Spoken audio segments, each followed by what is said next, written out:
NTA जिसने देश में परीक्षाओं के पेपर लीक का रिकॉर्ड किया है या परीक्षाओं के रद्द करने के मामले में एनटीए रोज एक नया रिकॉर्ड बनाता जा रहा है, उसने जून में जो परीक्षा हुई थी नेट यूजीसी की, नेट और जेआरएफ, आपको मालूम है कि पोस्ट ग्रेजुएशन में जो बच्चे पढ़ते हैं साइंस और आर्ट्स स्ट्रीम के, वो बच्चों के लिए एग्ज़ाम होता है जिसमें यूजीसी उनको स्कॉलरशिप देता है, तो अब उसको जूनियर रिसर्च फेलोशिप कहते हैं।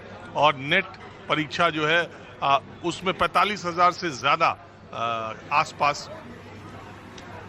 उसके 3 सब्जेक्ट की परीक्षा एनटीए ने कल रात जानकारी दी कि उसको रद्द कर दिया गया है। रद्द करने के कारण आश्चर्यजनक तौर पर यह बताया गया कि उसकी प्रिंटिंग में गलती थी, उसकी स्पेलिंग में गलती थी और वो जो कुछ क्वेश्चंस रिपीट हो गए थे।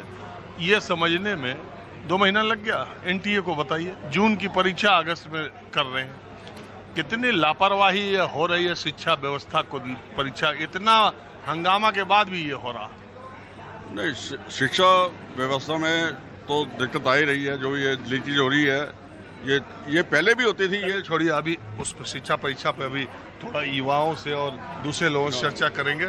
आपसे तो भारतीय जनता पार्टी की नई टीम के बारे में बात करते हैं। हाँ, बताइए क्या पूछना चाहते हैं। नई टीम आ रही है, अच्छी आ रही है और अच्छा काम करेंगे। नितिन नवीन जी अध्यक्ष जो हैं अच्छे आए हैं। आप तो कहते हैं ना, वो तो अध्यक्ष बनते ही पहला ही चुनाव हुआ उनकी सीट पर, वही हार जीत तो मुड़ाते ही ओले पड़े। हार जीत तो लगी हुई है, कोई बात नहीं है। ये वो मामूली सीट है, बांकीपुर तो कभी हारी नहीं इतने साल से। जब आरजेडी जेडीयू मिलकर लड़ी तो बीजेपी जीती थी। 33 साल से नवीन जी की सीट थी वो, उनके फादर पहले उसी सीट पे जीतते आ रहे थे। ये तो हार जीत तो लगी हुई है, उसमें कोई बात नहीं है। अगर 2 सीटें चली भी गई तो कोई ऐसी दिक्कत नहीं है। आने वाले टाइम पे बीजेपी अभी जाने वाली नहीं कहीं भी। बीजेपी का पूरा होल्ड है, पूरा सारी सीनियर सिटीजन, स्टूडेंट्स, ये वो सब जो है उनके कंट्रोल में है। ये जो जितने भी एजुटेशन चल रहे हैं, जितने वो कर रहे हैं, ये अपोजिशन करवा रही है, खुद अंदर घुस के मतलब जो कर रहे हैं उनके आदमी घुसे हुए जो करवाते हैं सब। ये बीजेपी थोड़ी कर रही है। या मतलब जो भी उठता है वो उठते मोदी का नाम ले देता है। मोदी कोई वहाँ बैठे हुए हैं क्या? वो कर रहे हैं, वो अपना काम संभाल रहे हैं। ठीक है। जो ये बताइए, राम माधव राष्ट्रीय उपाध्यक्ष बन गए फिर बीजेपी में, हालांकि वो बीजेपी, लेकिन औपचारिक रूप से बीजेपी में उनके फिर से वापसी हो गई। इसको कैसे आप देखते हैं?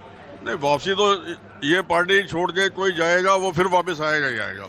ये तो आदमी सोचे कि पार्टी को छोड़ के मैं कुछ कर पाऊंगा, कुछ नहीं कर पाएगा पार्टी से निकलने के बाद।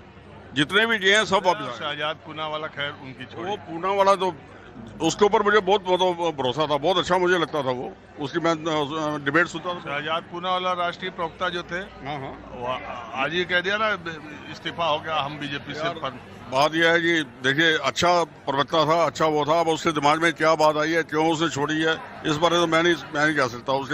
उसके दिमाग में ऐसी क्या बात आ गई कि क्या कर दिया बीजेपी ने उसके लिए। नहीं, अब अगला सवाल ये, जो आप चूंकि बीजेपी को बहुत फॉलो करते हैं इसीलिए मैंने सोचा आप ही से शुरू किया जाए।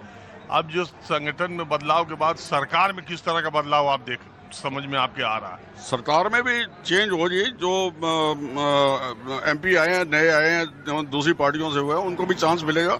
एक 2 सीटें सब तो जाएंगी, मिनिस्टर बनेंगे सब। नई सरकार में भी चेंज तो आएगा। अच्छा, ये जब जो घटनाक्रम हुआ है इधर बीच 2 महीने में, उससे आपको लग रहा है बीजेपी का या मोदी जी की सरकार का कुछ ग्राफ लोगों में गिर रहा है? मुझे ऐसा नहीं लगता कि इसका कोई भी असर इन पे पड़ेगा। कोई अब ये पब्लिक समझ गई है कि करवाने वाले अपोजिशन के लोग ही अंदर अपने डंडे। और पेपर आउट कौन करा रहा है? अपोजिशन।